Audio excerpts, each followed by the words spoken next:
Hello and welcome to this, the first round of Grand Prix Lille.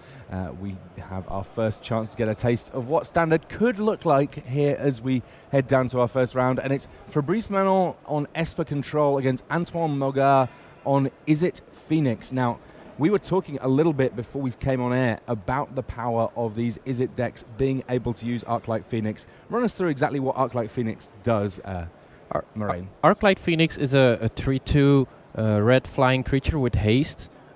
So one of the advantages already, because it has haste, it is good at pressuring planeswalkers.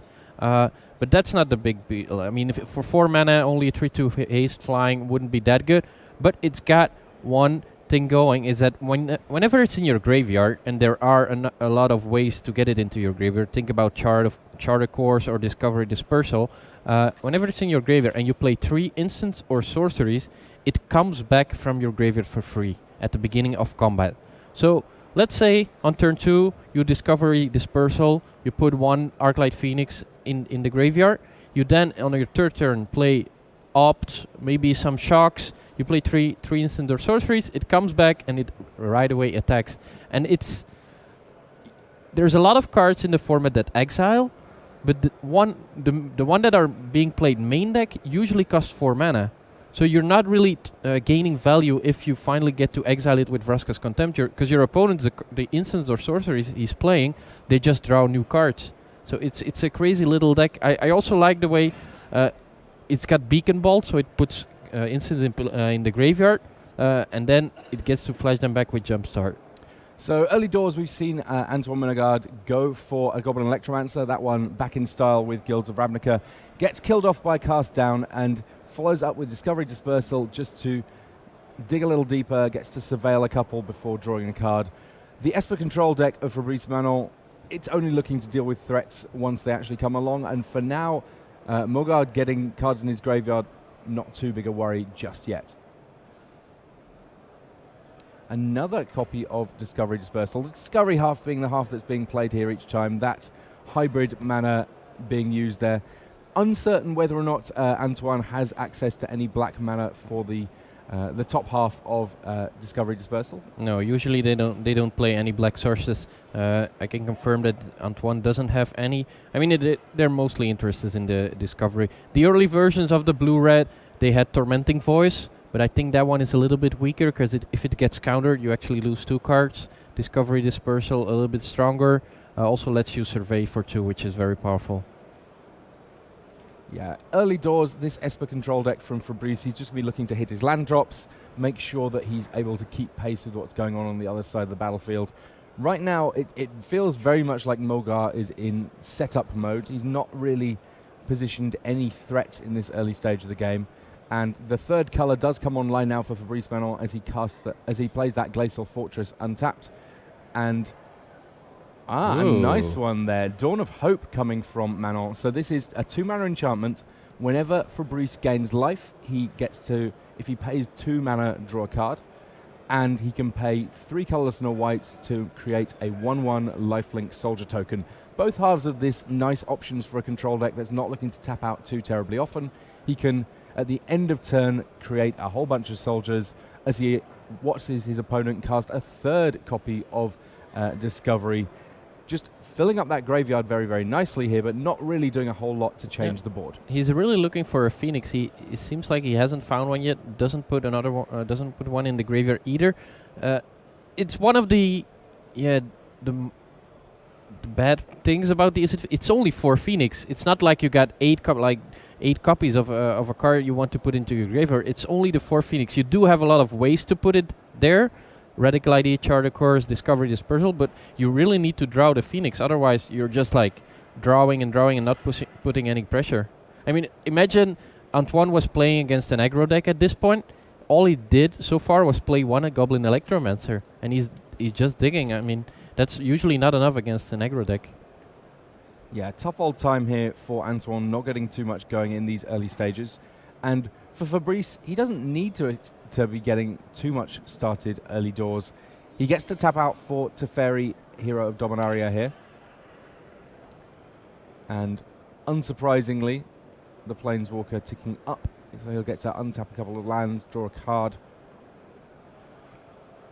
keep up mana to potentially counter something from Antoine on this subsequent turn. Teferi, one of those cards that is a big draw to make sure that you find a way of getting blue-white in your list, whether that third color ends up being Jeskai, whether or not you're Esper in this case with black in the mix. Just one of the most powerful cards in recent standard formats. Yeah, it's been a powerhouse in the last format, and it is just as good right now. The Untap 2 actually got a little bit better in my opinion, because in Jeskai Control you now have Justice Strike, so even the Jeskai Control decks have a 2-mana removal spell at instant speed. The black ones already had Cast Down, so these are still pretty good. Goblin Electromancer means that this Charter Course a little bit more efficient, being able to cast it for just a single point of blue mana. We see actually Fabrice, I believe he has a Cast Down, but he's not playing it because he wants to kill the Arclight Phoenix. He could have killed the Goblin Electromancer, but he didn't up to, because he knows Shock plus Arclight Phoenix actually kills the Teferi. And potentially here, this second Charter Course could discard a second Arclight Phoenix. They all will trigger off the third spell that's being cast here, and it's at the beginning of combat if you cast 3 spells, meaning that if there was a third Charter Course, if that one discarded an Arclight Phoenix, it would still be able to come back. Yeah, Antoine could shock Teferi now, and then get back the Phoenix, and then if Fabrice doesn't have a removal spell, he actually loses the Teferi. But I believe he had another Cast Down. Fabrice is looking at the shock. Does he have a negate? He doesn't have a negate, so it goes down to 3 loyalty. Now, beginning of combat, there we go. Good old shock. Was good. Is very good in this format, actually, because there's so many small creatures running around. As you said it, Goblin Chain Whirl not as present, so there's more small creatures, and shock is just as good. And there we see he did have the Cast Down. You could have said something for killing the Goblin Electromancer with the Cast Down in response to the first Charter Course, but there was just too much Antoine could still have. He still had a land drop, he still had 2 mana left, and he already played 1 instant or sorcery. So there was a good chance he would have had that third instant or sorcery and then a Phoenix to go with it. And now he gets to keep the Teferi, and as we know, that's one of the key cards in Esper Control. And of course, at some point, one way that Fabrice may well have of dealing with Arclight Phoenix such that it can't come back is Vraska's Contempt. It costs a lot of mana, but at this point, Fabrice has a lot of mana, so that seems like a reasonable choice for him if he finds that he's repeatedly barraged with Arclight Phoenixes. Surprisingly, he's only running 3 Vraska's Contempt. Usually, these Esper Control decks, they do run 4. But it seems like he's only opting. He's going for Chemist. Ooh, look at that. That's a sweet one. Mastermind's Acquisition. That's a card we don't see that often. Gets to look at your sideboard. You get to find mostly these Esper Control lists, they lean on 1 Chromium to finish the game, but Fabrice actually has Mastermind's Acquisition, and the Chromium is in the sideboard. I kind of like it. I can dig it. Yeah, it's sweet. Okay, so Antoine Mogar looking to fight back here. His Chemist's Insight only costing 3 mana thanks to that Goblin Electromancer. Yeah, and that's so good right now. The cards he's been playing so far have basically not gained him any card advantage. He's been playing Charter Course, draw 2, but has to discard a 1. But now Chemist's Insight, actually finally a way to get ahead a little bit. That's the second spell, so we could see this Arclight Phoenix coming back right this very next turn. Very next combat step, should I say. Lava Coil, an easy discard there. Not too many targets for this Esper Control deck to present. There's Opt, so we have hit our 3 spell count.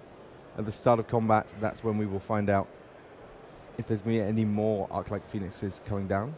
Yeah. Goblin Electromancer in one way, like, as good in this deck as it is in Storm in Modern. Like, you basically cannot let your opponent untap. If he gets to play Charter Course for 1 mana, Discovery Dispersal for 1 mana, Chemist's Insight for 3 mana, it's such a big difference. The Down of Hope from Fabrice Mana not really helping him. I mean, he could start to make 1/1 life-linking soldiers, but it's gonna cost him a lot of mana. It's 4 mana. He's only got 6 at this point. Is he gonna? He did find the Vraska's Contempt. So this will exile Arclight Phoenix and gain Fabrice Manon, Manon 2 life. He could actually shock it, Antoine Mogar, if he doesn't want it to be exiled. He could use one of his own shocks to kill it, which is definitely an option. Certainly, if he is looking to bring it back next turn. But it doesn't seem like he has a shock. He's got one opt. He's only got 2 mana left, so he cannot play his Chemister Insight anymore. Chemister's Insight on both sides. The fact it's an instant speed card drawing spell and it's got that jumpstart mechanic, meaning that it gets the nod. Gate of Orazka there. The player's just quickly counting up permanents. Right now it is 9 permanents for Fabrice, though all he needs to do is activate that Dawn of Hope in order to get the City's Blessing. Yeah.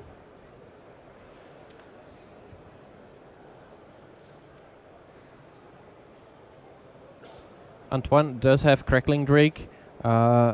These Izzet Phoenix decks, there's still a lot of room to wiggle. Some of them play Crackling Drake, some of them play the 3 mana Drake, some of them don't play any and just rely on Arclight Phoenix. So there's still a lot of ways to build your Izzet Phoenix decks. And I think that's good about this current standard. The pros, they haven't really come into the game yet. They're working on their standard decks, but they're kind of waiting for the Pro Tour to really bring out the new tech they have. And at that point, we will see more deck lists that have actually been really fine-tuned. In this standard format, it's mostly everyone that's just been brewing on himself, just building, tweaking his own deck. But we don't have a set list yet for all of the decks, and I like it a lot. Even if you're playing an Izzet Phoenix, you don't know what you're facing. So Mastermind's acquisition there, allowing Fabrice to pick a card out of his sideboard and put it into his hand there. And it looks like he's going to be taking some extra turns. He has found his copy of Nexus of Fate. So potentially here, he's going to be able to not go off in the same way that our Turbo Fog lists do, but he potentially can set something up here where he can start taking additional turns and making the most of having a Planeswalker and a powerful enchantment on the battlefield. Yeah. Antoine here, he's not really been able to get any traction so far this game, though I love the amount of additional cards that he's drawn. That's certainly an exciting prospect for any control player. I mean, he must have drawn, Antoine Mogar must have drawn about 30 cards. He still has only found 1 Phoenix. I mean, as I said, one of the weaknesses, it does need the Phoenix. With Crackling Drake, you do have some more wiggle room, but there's so much removal which your opponent are happy to point at the Crackling Drake, because these do not come back. Sure, it still nets you a card, but Crackling Drake is for other matchups. It's against like mono red, where you really need some early blockers. It's still very good again in this matchup, but it's usually going to get killed. Yeah, it's not as if this Esper control list has really had to deploy very much of its removal just yet. Is it going to be Syncopate? It's going to be Sinister Sabotage. Nice to be able to counter the Crackling Drake rather than use a removal spell on it, just so that Antoine doesn't get to draw yet another card. And Fabrice actually looking at his main deck Phyrexian Scriptures. That's one way to exile all of the Phoenix in the graveyard. Teferi dipping down to 1 loyalty now. Arch of Orazka potentially going to come online this very next turn. And it is a source of additional cards, potentially. Not a cheap one, but sometimes you're not doing too much with your mana. A second Teferi picked up there. That's not going to hurt. Antoine's draw has not been that good. He's drawn a lot of cards. He's just not finding the right one. Although, must be said, a lot of his cards don't do that much. Lava Coil, Beacon Bolt, Shock, all not very good. But he hasn't found Radical ID, which is a way to get going. He has only found 1 Phoenix. I like to play a little bit more cards that actually do something in the Izzet Phoenix decks. I saw yesterday a version with Firemind Research, which I think is a very nice card. The blue-red enchantment. Once you get that one going, it's very potent. Yeah, particularly good against control because it's triggering off casting spells rather than resolving them, which means that sooner or later you've either got a card drawing engine or potentially some free removal created by the research. There you see it. For now, though, Dawn of Hope starting to turn a corner for Fabrice Manon here. Because he's got Teferi that allows him to untap 2 lands, effectively that soldier token only costing him a couple points of mana. And now that he's got a lifelinker on the battlefield, the first line on that Dawn of Hope may prove relevant also. I like how Fabrice is not firing off his Nexus of Fate just yet. He's hoping to get some more tokens in play first, and then attack with them, untap, attack again, draw more cards. I mean, if he would have taken an extra turn right here, it wouldn't have done all that much, right? It would have just untapped his lands. Sure, he would have drawn another card with the Teferi, but it's not like he got a combo going. It's not the Turbo Fog deck. He's only counting on 1 Nexus of Fate, so he really needs to get maximum value out of it. He does have to be careful that he doesn't lose his Teferi. Yeah, just a straightforward shock would be enough to do it right now. As Antoine digs. He has got another copy of Arclight Phoenix in the graveyard now, by the looks of things. But in principle, he would love to get a couple of copies here. Finally, a target provided for Branching Bolt coming from Antoine Mogard. Plenty of spells in that graveyard, easily able to deal with the 1/1. Yeah, Beacon Bolt. Sorry, yes. Not only can only target creatures. And there did get a Phoenix in graveyard with Radical ID, I'm guessing. Yeah, there we have Beacon Bolt. It is a sorcery, so I'm pretty sure he was holding it at the moment. His opponent was killing it with Vraska's Contempt, but he could not play it in response because it's a sorcery. But now he gets in for 5 and he kills Teferi. It seems great, but at this point, Fabrice has drawn into another copy of Teferi, so not too much of a worry for him to let the first one go. And another soldier token created by this Dawn of Hope. Dawn of Hope, it's not a quick win condition, but pretty tenacious. There aren't so many ways of dealing with enchantments out there, and it means that once he hits a point where he feels comfortable, he can start making 2, maybe even at some point 3 creatures at the end of turn, every turn. And additionally, if he wants to, when they're life-linking, draw himself a few cards. Yeah, and lifelink very good against these Phoenix decks. I mean, one of the reasons why green-white is actually pretty good against this deck, because it can make a bunch of 1/1 lifelink tokens, and main deck, the Izzet Phoenix deck, does not have ways to get rid of more than like 2 or 3 creatures. I mean, it can shock the tokens, but sure, there's going to be more. Phyrexian Scriptures there coming down for Manon. For now, he's content to hold the rest of his mana up.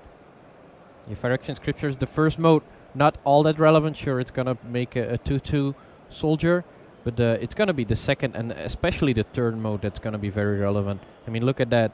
Exile all cards from your opponent's graveyard. Very good against Izzet Phoenix. Sometimes you need to make sure the Phoenix is in the graveyard at that point, because on turn 2 it's going to put it in graveyard, but it usually comes back. But then if you have another removal spell and get to exile it, that's very good.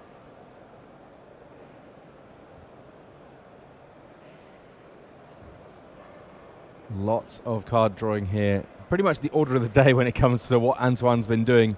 Essentially, it's been all card drawing all the time, with a smattering of deviation from that plan, just in terms of casting Goblin Electromancers and a small amount of removal. It just shows how good Discovery Dispersal is in this deck.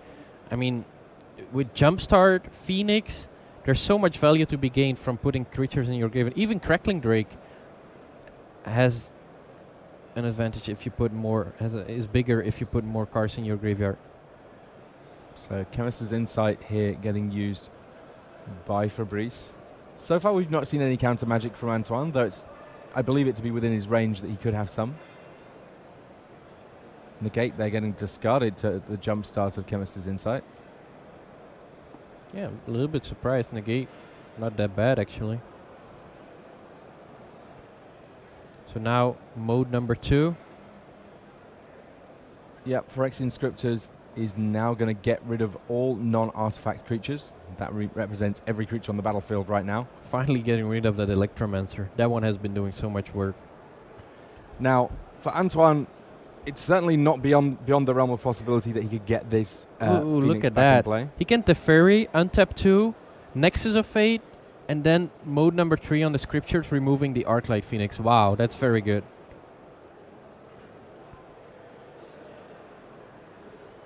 Yeah, being able to cast Nexus of Fate here to throw the timing off on getting that Nexus of Fate back seems interesting. But it looks Wait. like in this instance he's just let What? Antoine go to his turn. I feel like that was the perfect time. Did he not get the Nexus? He did get it, right? Yeah, I mean, it looks like Antoine felt like there was enough different things that he was up against that he was able to concede anyway. So that are game one. Yeah. Obviously, very early doors in the standard format. We'll get a chance to see how these guys sideboard, how things go for them in games 2 and 3 soon enough. Do not go anywhere.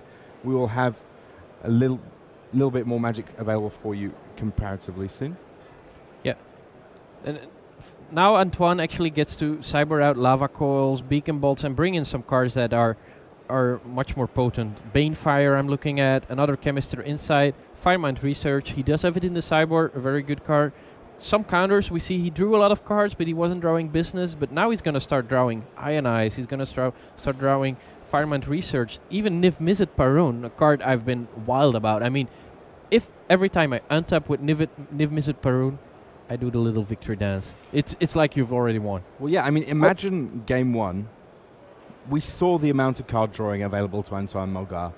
If every single card drawing spell he's casting is both drawing him an additional card and dealing some amount of damage somewhere, whether it's to Fabrice or to his various 1/1 tokens or planeswalkers, whatever it may be, that turns a losing position into a winning position very fast. I've mainly had experience with Niv Mizzet in Limited, and the number of games that I've won where my opponent has untapped with Niv Mizzet in play is exactly 1, and I've played against it a lot. Yep. It's one of the most powerful cards in the set if you can cast it. So you're saying it's good in Limited? At very least. Yeah. It's very good. Rel, is it Viceroy? Pretty sure he's bringing in that one as well. Like, finally cards that do something.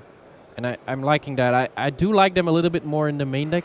Crackling Drake is fine, but I feel like that's not what you want to be doing in the main deck, because your opponents will still have a lot of creature removal spells. I think you want something different, an enchantment.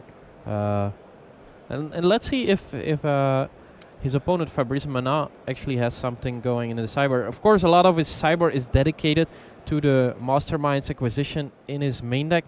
He's got a lot of one-offs, but let's take a look at the cards he doesn't have one-offs. Duress, of course, a very good card.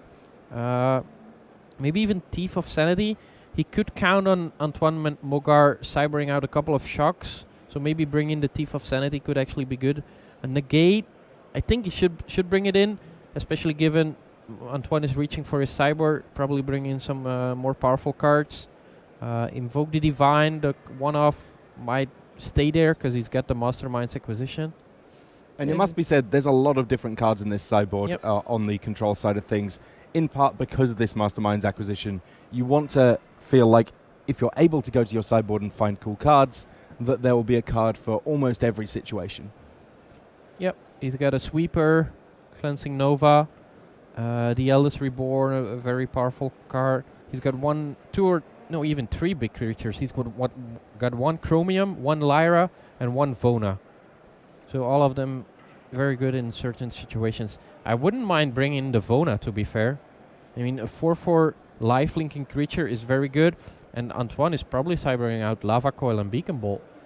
Yeah, it becomes a little bit of a dance, doesn't it, when you've got a deck that probably had a whole bunch of spot removal in game 1. How much removal do you want in game 2 against a deck that's not really presented obvious threats?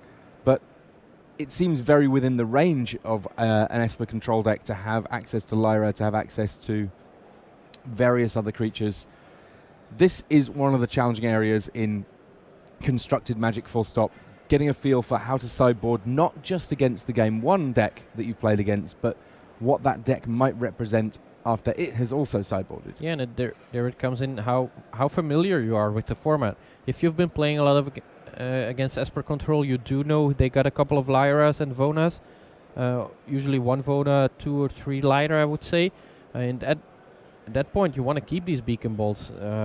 Even if they counter the first one, you still get to jumpstart it and usually kill. And Lyra is pretty much game over for the deck. Of course, Firemind Research, if you resolve that one, kills Lyra if it's got 5 counters. So you do still have some backup plan. One of the best cyber cards for these type of decks is actually a card that could incidentally kill a creature, but does something when your opponent did not bring any creatures.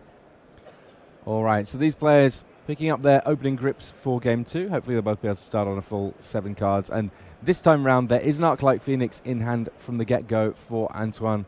Though, so far, well, he's found 1 land. Is this an island? No, it's not. I don't think this is a keeper. No, with an island, he could keep it. With Opt Island, but Mountain Island is... On the other side of things, for Fabrice, I think a more straightforward keepable 7. Antoine having to go down to 6 here. For those of you who like the idea of keeping a full grip of 7, if you're on Magic Arena at the moment, there's the potential to keep a full grip of 9 cards. One of the formats they've got on there at the moment is Gabby Sparks' Greedy Dominaria draft. It's kind of a fun format. You start with 9 cards in hand rather than 7. You can play 2 lands per turn. Ooh. There's no maximum hand size, and it's a Dominaria draft, so there's never been a more Slinvoda-rich environment than currently seen on Magic Arena. Something to try out just at the moment is out there for. I think it's going to be one of the little movable feast fun things that they're trying out on Arena right now. I've been greatly enjoying Magic Arena. It looks so sweet.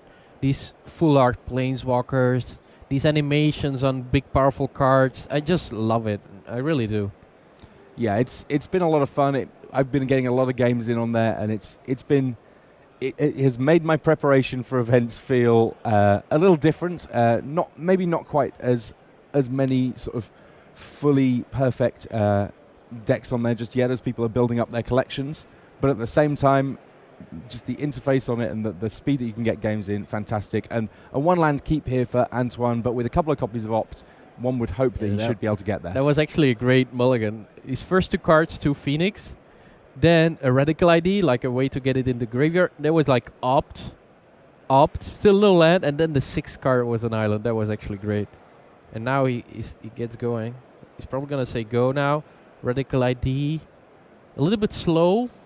But in standard, you don't have to be that quick, especially against Esper Control. Yeah, I mean, the one concern against Esper Control is that they start to get some sort of counter magic up. But here's Search for Azcanta coming down on turn 2. And yeah, Radical Idea. Antoine snaps that off just about as fast as he possibly can here. Really wants to get to a place where he's going to be able to consistently hit his land drops, get the key cards that he needs in the graveyard, and a little bit of a decision here as to whether or not he flashes back that Radical Idea or casts another Opt. He's going for the greedy one. He doesn't have the 3rd land. I'm not sure if I'm liking this play, because now if he has a good card, he has to put it on the bottom, because he really needs to get that 3rd land. I love the fact that Radical Idea, that's how we all feel when we're drawing extra cards, right? Well, I don't know. Maybe it's just me. That's how I feel if I attack with Goblin Guide. Get in there! All right, so Antoine, last game he was digging for Phoenixes. This time he's digging for land, and it feels to me like one of them is a lot easier to dig for. Thief of Sanity there. I was hoping he would bring it in. He only got 1 of it, but it's so good. And look at the top 3 cards. He's going to get some card advantage. Might actually get Charter Course, Draw 2. I love this Thief of Sanity. I don't like it against Trostani Discordant, not the best of targets. But I do like it in this matchup after Cyborg. Shock should probably be gone.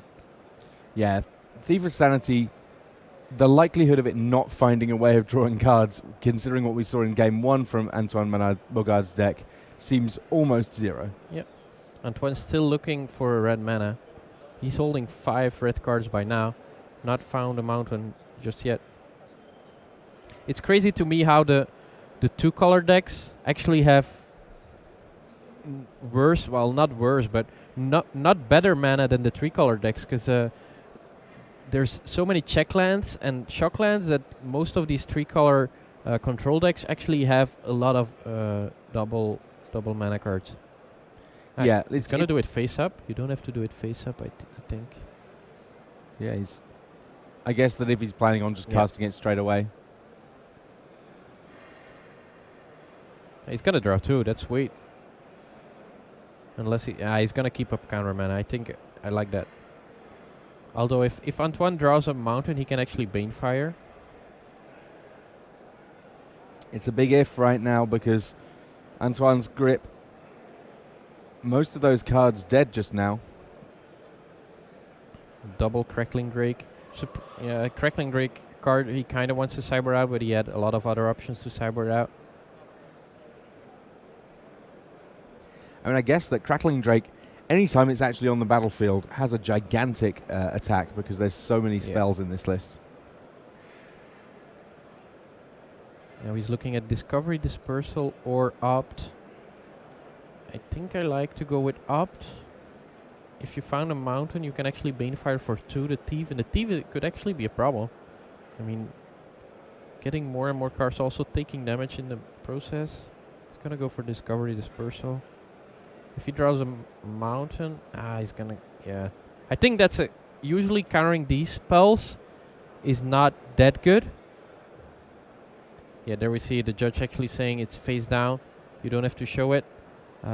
Usually countering Discovery, Dispersal, or Charter Course or something like that is not that good. But if you know your opponent is stuck on 3 lands, no red source, I actually like countering them.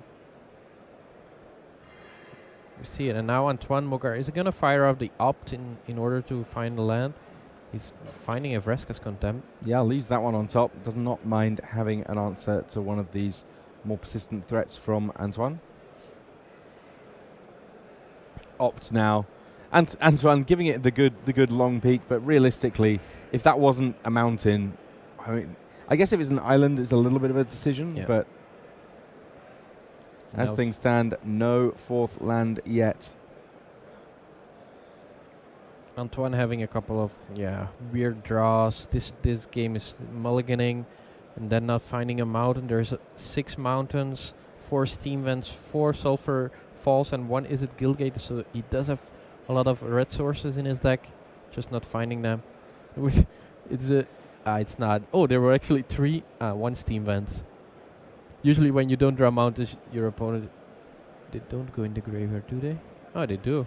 Yep. It's actually a good idea to take these phoenixes, not putting them in your opponent's graveyard.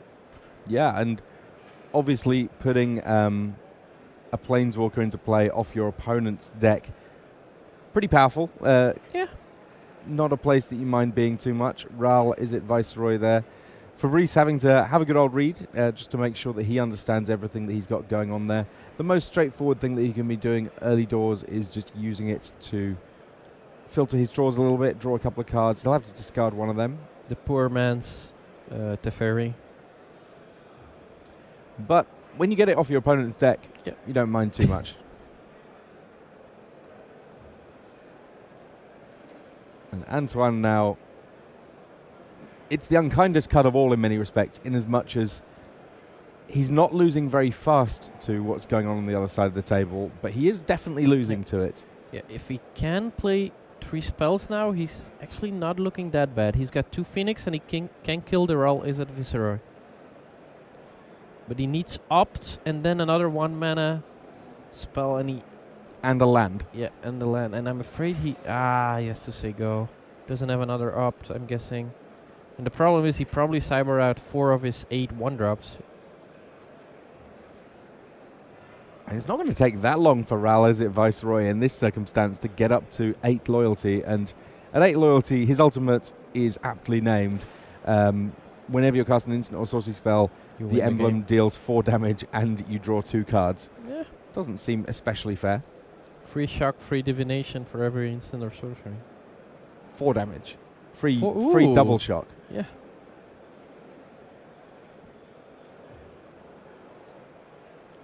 Yeah, I think this game's pretty much over. He kind of has to take the Arclight Phoenix because he doesn't want to put it into Antoine Mogar's graveyard. I think he's far enough ahead that he can afford to take a less good card. I mean, there's also the Firemind's Research. Actually, I wouldn't mind that one as well in the Esper Control. But I think he has to take the Phoenix. Nope, he's not. He's going for Firemind's Research. Wow.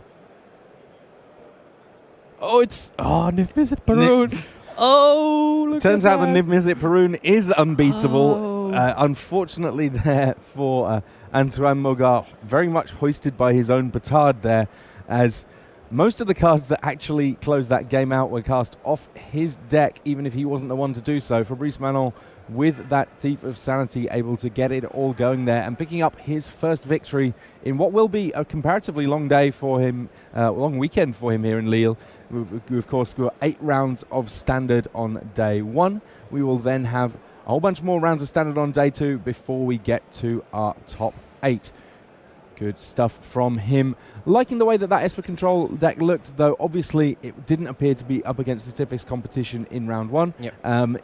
Unfortunate draws were there for the Arclight Phoenix player. Maybe the sort of thing that might work out better in a different matchup, or at least with slightly better draws. Yep. We will have more Magic for you after these messages here from round 1 of Grand Prix Lille. Do not go anywhere.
Well, hello, my friends, and welcome back to Grand Prix Lille. I am Tim Willoughby, this is Marijn Leiber, and we have a whole bunch more standard for you here at Grand Prix Lille. It's still round one. We've had our main match, but that does not mean to say that the magic is over in our feature match area. Time Walk magic being what it is, we're going to get a chance to jump back to the very start of the round and get a chance to see Bernd Brendemühl on mono red aggro against Julian Stankovic on Selesnya mid-range. And Bernd here, kicking things off with the Gitu Lava runner. He has one of the more aggressive decks available in this format. Yeah, Bernd Brendemühl, what a beautiful name, by the way. He's my type of guy. Mono red, get in there. Lava runner, bam. Runaway Steam, Kin. Turn 2, one of the best true drops in standard. He did have to mulligan though. Yeah, the Steamkin potentially means that emptying his hand in the next turn or two, potentially fairly straightforward. Each and every time he casts a red spell, he gets to put a +1/+1 counter on that Steamkin up until the point it's got 3 counters on it, at which point it's a 4/4.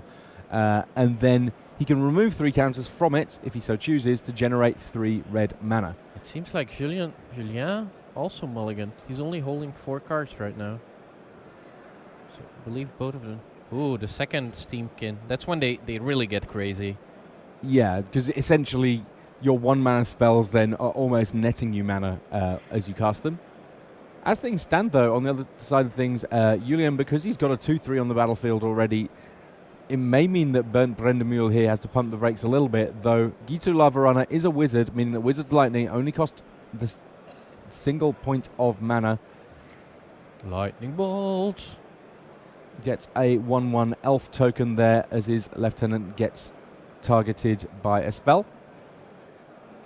But trading your Wizard's Lightning to turn a 2/3 into a 1/1, not the worst. Here's Gitu Lava Runner, 2 counters on that Steamkin, and big attacks here coming from Bernd, who just wants to try and get the damage in as quickly as he possibly can. If there's the likes of, I don't know, a Nullhide Ferox or something coming down from Stankovic, that can make life very, very difficult indeed. As it stands, it looks like his Selesnya list is heavier on the white than the green as he casts History of Benalia here, getting himself a 2/2 Knight token and potentially meaning that he can do big things on subsequent turns.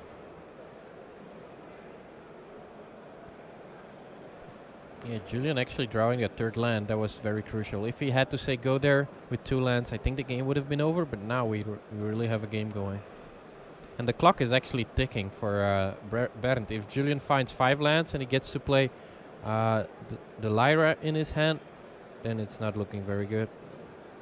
Yeah, Lyra just a big problem for red decks all over the place here. For now, though, the start for Bernd, pretty good. He's hit his 3rd land drop here. It's likely that he's going to get his Runaway Steamkin up to being a 4/4 this turn. Goes for a Lightning Strike to do so. That does also mean now that there's 2 spells in the graveyard, so these Gitu Lava Runners each attacking for 2 all of a sudden.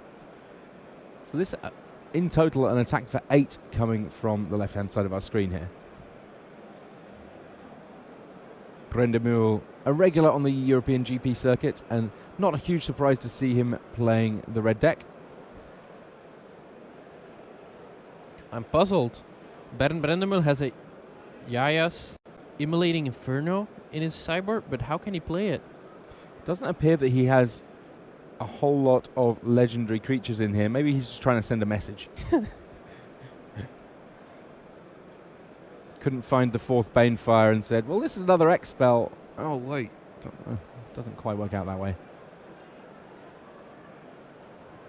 An easy mistake to make when drafting the format, and I've done it more than once. Yeah, this card looks good. Oh, wait. I can't play it. So he didn't find a land, but he did find Flower Flourish. So that one gets to grab him a Plains or a Forest. And then he still gets to play Conclave Tribunal on the 4/4. I'm liking how History of Benalia and Conclave Tribunal work together. The History of Benalia makes 2/2 Vigilance creatures, so they first get to attack, and then afterwards you get to tap them for Conclave Tribunal. And I like how Flower Flourish works in these Selesnya decks as well. That essentially you can kind of cut a land for flower and you don't really lose a whole lot. And then if it works out that in the mid to late game you have the mana to be able to cast Flourish, Flourish can have a big impact on the board. Yeah, especially if you get to play the ones that creates X tokens, March of Multitudes, and then the turn after +2/+2 to my team, gain a bunch of life. If you ever do that against a mono red deck, you're more than likely to win. Yeah, lots of copies of Conclave Tribunal in hand here for Julian Stankovic. I think this game will come down to the next draw step from Julien. If he finds a land to play Lyra, I think he's gonna be able to run away with it. If he does not, he's gonna go down to 7 this turn, and then cards like Risk Factor actually become really good. Well, a Phoenix to pick up there for Brandemule. If he still had that Steamkin in play, he'd have been able to cast it pretty easily. As things stand, though, gets in his attacks for 4, casts another Steamkin, and that might be all that he's got for this turn. Just has to pass things back here. Stankovic untaps. The life total's 20-7, so he needs to get something going here. Does not find the land that he needs. He's going to be able to get a big hit in here with that Knight token. It's got Vigilance. It's not going to hurt for him to do so. But his follow-up's not super exciting here, as it may just be another removal spell. Yeah, one Conclave Tribunal or Tocatli Honor Guard, not the matchup you really wanted. Although it does have 3 toughness, so it blocks the Gitu Lava Runner. So not that bad, but it's mainly against the green-black decks. A very good card against green-black because of all the Explore, all the Chupacabras that it shut down. He can actually play the Tocatli and then tap both of his creatures to Tribunal, but I think that gains him less life than keeping back the Tocatli, and he should attack though with his 4/4. I mean, I guess maybe a little afraid of a burn spell to the head that meant that the runaway Steamkin would be able to trade there. It's a 4/3, right? Oh, of course, yeah, because of the final act of his Tribunalia. Now draws Dismissive Pyromancer. Gets a counter on his runaway. I think he can attack with 3 of his creatures. He's gonna trade 1. I'm not sure if he wants to trade the runaway Steamkin with the token. Although I don't think you can give Julien more time. I think this is a good time to trade your your Steamkin. Oh, actually, yeah. Yeah, the coming to play ability from Doesn't work. Does it? it's when you cast a red spell, so I think it should still trigger. Oh yeah. Always worth just double checking these things. So the question is, for Bernd, does he attack? Let's say he attacks. He puts Julien to 5, and at that point he still has 3 2/2s facing a Tocatli. I think that's a good board position. I think I like attacking with the Steamkin as well. Now the blocks are very easy. Just double block, trade, and you still stay at 7. I think I would have liked attacking with all.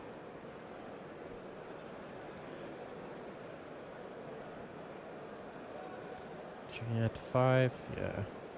Oh, another lighter. All right, so everything that we were saying previously about when Stankovic finds his 5th land, he will be in great shape. Doubly true now. More Lyras, more of the time here. And Stankovic just there having a read of the Dismissive Pyromancer. It's one that's not quite as ubiquitous in the mono red lists as all that. There goes there goes the Steamkin. Now, of course, looking at that, you know that it would have been better to attack, but there's no way of knowing your opponent has it. He draws Shock. He can just attack, put Julien at 5. Yeah.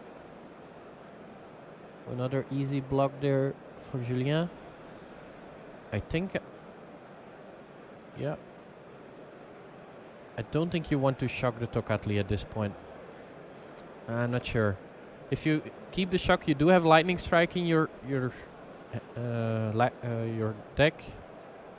It gives you lots of live draws to straightforwardly win the game if you do it the other way around. Problem if you kill the Tocatli and Julien would have drawn the Lyra, then all of a sudden Lightning Strike wouldn't even been a good draw. Or Wizard's Lightning as well. So I think I would have loved to keep the shock. Yeah, kind of a tough spot for both these players here. Neither of their draws have been exactly as they would have wanted them. Stankovic here, just one land away from being able to get everything going. Goblin Chain Whirler not doing a dramatic amount immediately on this board. A single point of damage to Stankovic. No 1/1s to kill off, though. Yeah, and this means he can attack. Yep. The 2/3 can block, but it already received 1 damage. So it's on Magic Arena, it would be a 2/2 right now. Blocks. Yeah, it dies. So lots of live draws here for Bernd Brendemühl, even if it works out that Stankovic does get his Lara Dawnbringer in play here on this very next turn. Goblin Chain Whirl actually was another reason to keep the shock. Yeah, potentially making it easier to punish blocks and indeed to make sure that you can get things going. No and 5th land. Wow. Feels so bad to die against Mono Red with 2 Lyras in hand. I mean, it's something that Red's been doing since Red decks have first existed, the notion of punishing bad draws. It's a deck that is relatively consistent in its damage output, and there we saw Stankovic being the one that suffered from it. Temple Garden coming into play tap there. A bit of respect from Julian in terms of how much damage can come from the other side of things. And it looks like Bernd Brendemühl has sideboarded in Arc-like Phoenix, so you're going to get a chance to see how Phoenix operates once you start playing a mono-red build. And Stankovic not getting around 4 Shieldmare in his sideboard. He's gaining a lot of life. Lots of Arc-like Phoenix in hand for Bernd Brendemühl here. Only the single point of damage coming through from this Gitu Lava, and no spells in the graveyard just yet. He really needs a 2-drop. Oh, that's not what you want to be doing with Mono Red. He does have a couple of 2-drops. Viashino Pyromancer, Dismissive Pyromancer, Runaway Steamkin. Although I wouldn't be too surprised if he cyber out Viashino Pyromancer. Not the best of cards against like Knight of Grace, Tocatli, Honor Guard. Yeah. Shieldmare. Shieldmare a little bit of a problem for these red decks. It didn't particularly have a home before the set rotation, but now getting a chance to do some good work. But hits his 3rd land here. And a Lava Coil. Coming from the sideboard. 4 copies in the sideboard. The 1 face down card. What's the face down card? Not quite sure there. I think it accidentally got flipped from the deck.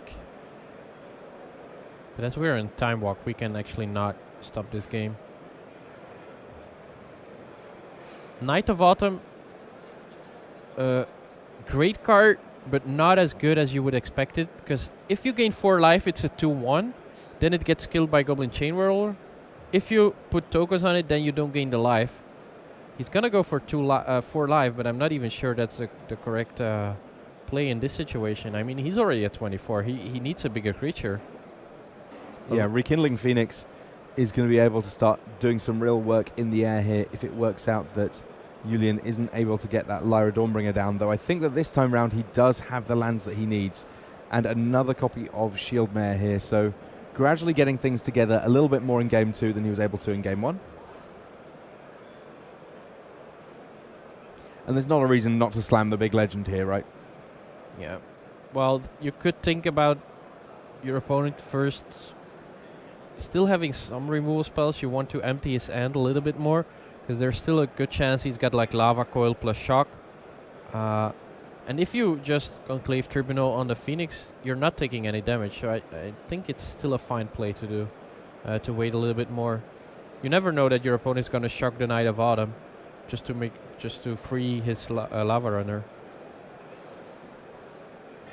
Arc-like Phoenix getting into play the hard way, paying the full 4 mana for the 2-power haster. Yeah, and since Julien is still at 28, I think his play is actually correct.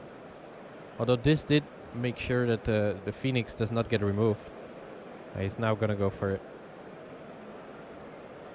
Lara Dawnbringer representing a colossal amount of life gain if Bernd Brendemühl doesn't have an answer pretty much immediately. Lava Coil plus Chain Whirler would do it. And that's probably the most efficient way that he can do it, because it's only one dedicated removal spell. Phoenix not too bad. Yeah. Between these two flyers, he will have enough creatures able to block Lyra. Oh. Second Lyra, of course, not that good. Flower Flourish in there as well. At this point, tempting to hold out the mana to be able to cast Flourish.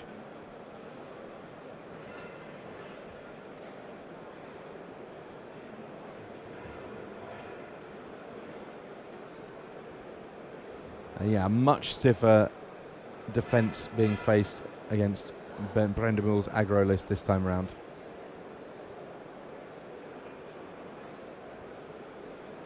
A Phoenix jumps in the way of Lyra Dawnbringer, leaving a somewhat surprising elemental left there. It will be reborn from the ashes if that elemental cannot be dealt with by Stankovic. Second Lyra, of course, not a good idea to put that one in play, but it is a nice backup should it ever die. He's at 30. It's gonna be at 34. I think I like playing the Nullhide Ferox here. I'm not sure how much the 4 life at this point matters. I kind of wanted to start attacking. Yeah, Brendamul draws a risk factor for the turn.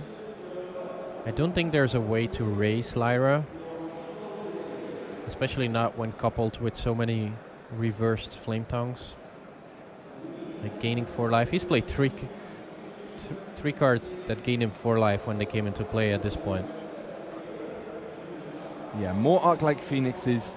I like the fact that after sideboarding, Brendamul's list does have this opportunity to switch gears a little bit. His flying creatures are very good on blocks if he needs to be, but also, you know, they do what flying creatures have done since the dawn of time, which is get on over all of those ground pounders, get in for a little bit of damage.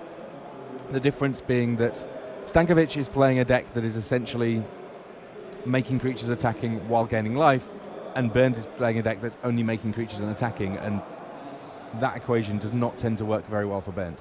He's gonna play the Nullhide Ferox. This does mean that if he ever wants to play the Flower Flourish, the Flourish part, he needs to pay 8. First needs to use the ability on the Nullhide Ferox and then play it. The Ferox, just a huge body, very, very powerful, and makes a bit of a mockery of all of the ground creatures that the red decks are able to play. Also, very occasionally gets to be cast for free if your opponent decides that they want to cast Nicol Bolas. Not too relevant in this matchup, but from time to time it happens, and it might be one of the cards that ends up keeping Nicol Bolas from seeing quite as much standard play. He's not attacking with the Lyra. He's afraid to lose the race. 28. Yeah, he is taking 6, 7, 8, 9, 10. That's one of the reasons why I liked playing the Nullhide Ferox a little bit more last turn, because at least he would have been able to attack. Goblin Chainwhirler here, able to off one of the creatures on the other side of the battlefield. Knight of Autumn, just a 2-1. Did he draw the Lava Coil? Otherwise, I would have loved... he drew a second copy of Goblin Chainwhirler. Imagine he didn't draw that one. I think I would have liked not playing the Chainwhirler, because Lyra is just a very big problem. More lands for Yulin here, who, remember, he can't cast his... he could cast his Lyra, but it's not very good thanks to the fact there's already Lyra in play and she is legendary. Wait, they don't give each other +1/+1 for a very short time? No. He can attack and then play the second one. Yeah, pseudo-vigilance there. And yeah, casting the Flourish half of Flower Flourish will also cost more mana than... Shieldmare getting in? Straightforward. That's weird. Yeah, this is a suspicious attack coming from Stankovic here. I mean, Phoenix blocks Lyra, Chainwhirler blocks Shieldmare. Seems like a bad trade for Julien. And I don't think there's a reason not to block with the Chainwhirler. Yeah, I like this block. It can be blocked by red creatures, of course. I was missing that one, and so was Bernd. Yeah, this is what happens when you have kind of the sideboard cards that take a while to actually... And he's gonna take a lot damage. He has to play a second Lyra now. Otherwise, he's taking 4, 5, 6, 7, 8, 9, 10, 11, 12, 13, 14, 15 on the backswing. He needs to play the second Lyra. He's not? Oh, wow.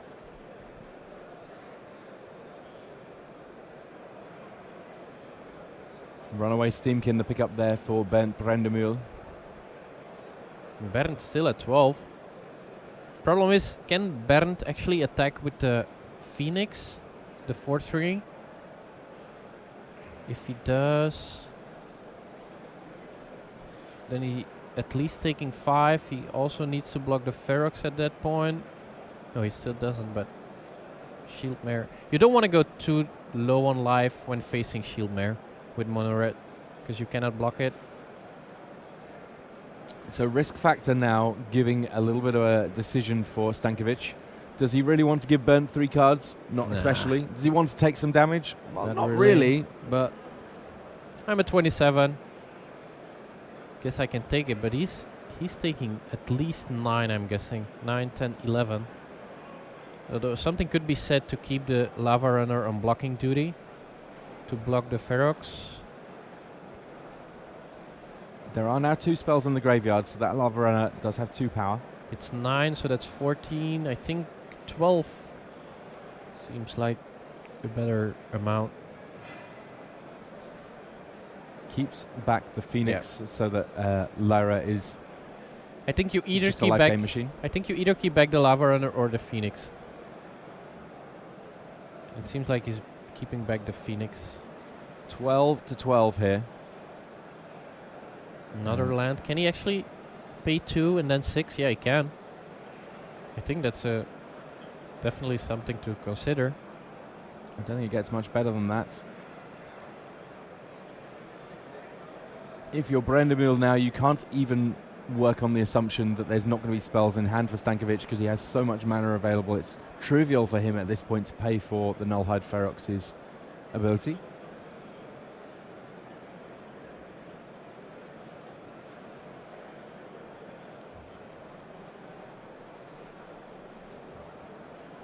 Nope. Nope. That's not working. What does Nullhide Ferox say, Julian?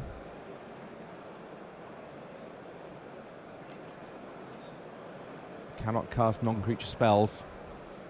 This is a time walk match, so it's not one where we can roll back and adjust things. Hopefully these guys will spot that this is an issue. Yep. Bernd Brandemühl picks up the Ferox.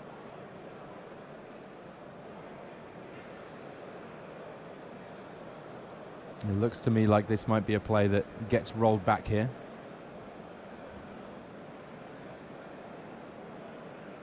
Bit of an awkward misstep potentially for Julian here. Maybe he had misrecalled how this all works, and you see there a hand that is not Julian's jumping in there, essentially untapping all of his lands, putting that card right back in Stankovic's hand.